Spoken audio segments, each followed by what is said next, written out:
What's going on, everybody? My name is Coach Jacob Cabazzuto, and I'm the owner of Cab Training, a training program in Gilbert, Arizona that focuses on improving the speed, agility, and skills for football players.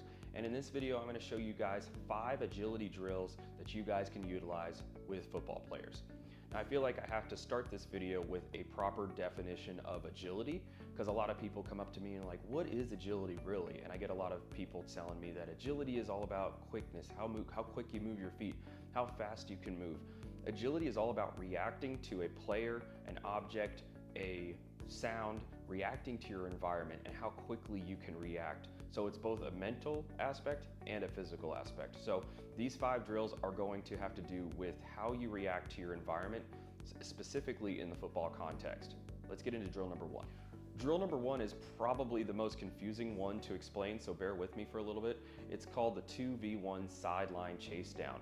So what you're gonna do is you're gonna have 3 players, 1 offensive player and 2 defensive players, and they're gonna be all facing 3 different directions. The offensive player is gonna be facing the sideline, and the 2 defensive players will be facing away from him.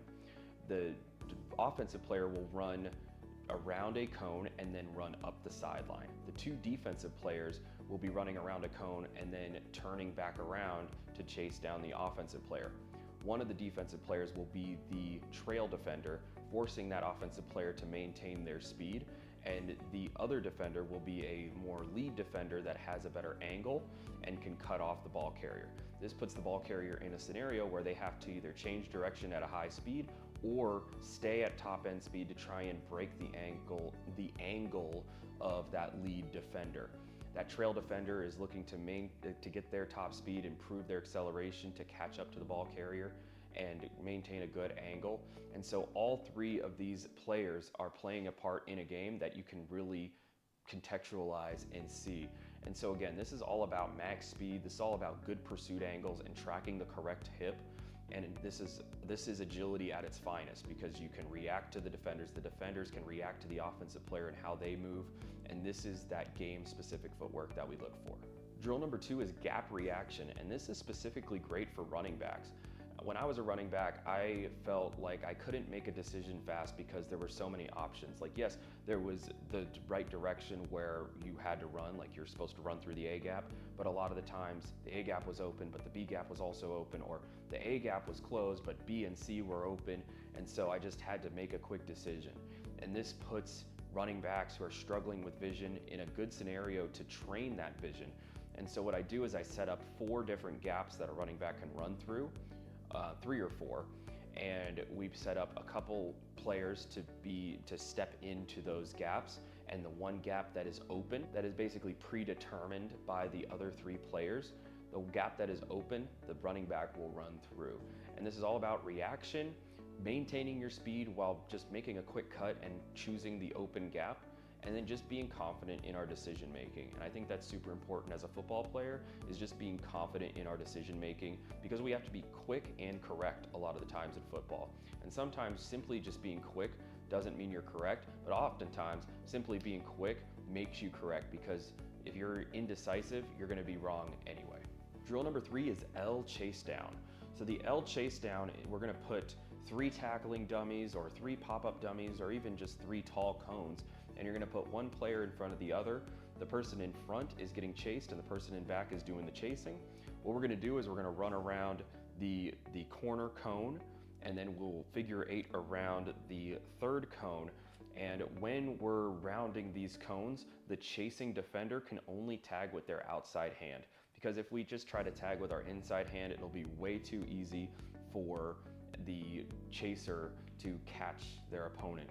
Again, it's one hand touch, you're trying to catch them with the outside hand, so when you're curving around that middle cone, you're wanting to tag with the left hand on the outside, and then if you're rounding that 3rd cone, you have to tag with the right hand. And so this is just a great drill to work on that hip movement and that maneuverability while running around the curve, and it just makes it a little bit more fun to do cone drills and make it a little bit more competitive, especially with youth athletes. Drill number 4 is swing pass, and this is one of the all-time favorite drills of the kids that I train. They love this drill because ankles get broken, it's a tough drill, it's an open field drill.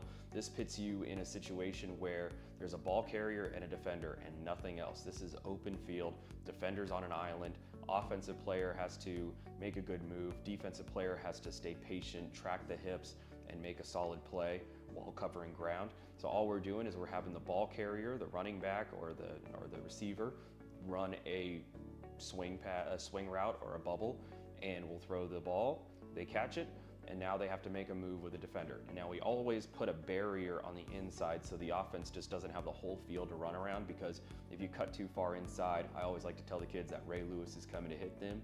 And so it's kind of funny, and it's very competitive. The kids love it, and it allows the ball carrier to be a little bit more experimental with their movements, and it allows defenders to get a lot of great reps tracking the hips and being patient with their feet when pursuing a ball carrier, whether you're in flag or tackle. Before we dive into drill number 5, I wanted to tell you guys about my online training platform. My online platform is designed for parents, coaches, and athletes that are looking to improve their speed for football. And so this platform is filled with over 250 speed, agility, and position drills, exercises for strength, nutritional tips, full programs and workouts so you can follow along and improve along the way. If that is something that you're interested in, check out the link in my description below, and I look forward to seeing you guys there. Drill number 5 is called two-way go. And here I put either a barrier of cones, a barrier of hurdles, and what this does is it gives the offensive player 2 ways to go to try and fake out the defensive player. You can choose one side of the hurdles or the other side of the hurdles. The defensive player has to stay patient and pursue the ball carrier as they're approaching one of the 2 ways. And this is just another great drill to teach the defender to just stay patient and have active feet and track the hip, the near hip when they're pursuing a ball carrier. And then again, this gives a ball carrier another great drill to be experimental, to find out what type of elusive movement that they can use in a game to make somebody miss. So those are 5 drills, especially if you're a coach or a parent or a player, that you guys can utilize to work on open field tackling, flag pulling, open field elusiveness if you're an offensive player. And if you have any questions about these drills and how to set them up, feel free to hit me down below in the comments section. But I truly appreciate you guys and your support. I want to keep helping you guys out, giving you guys new ideas on how to train speed for football. And so keep on watching by liking this video and subscribing, and let's get better today.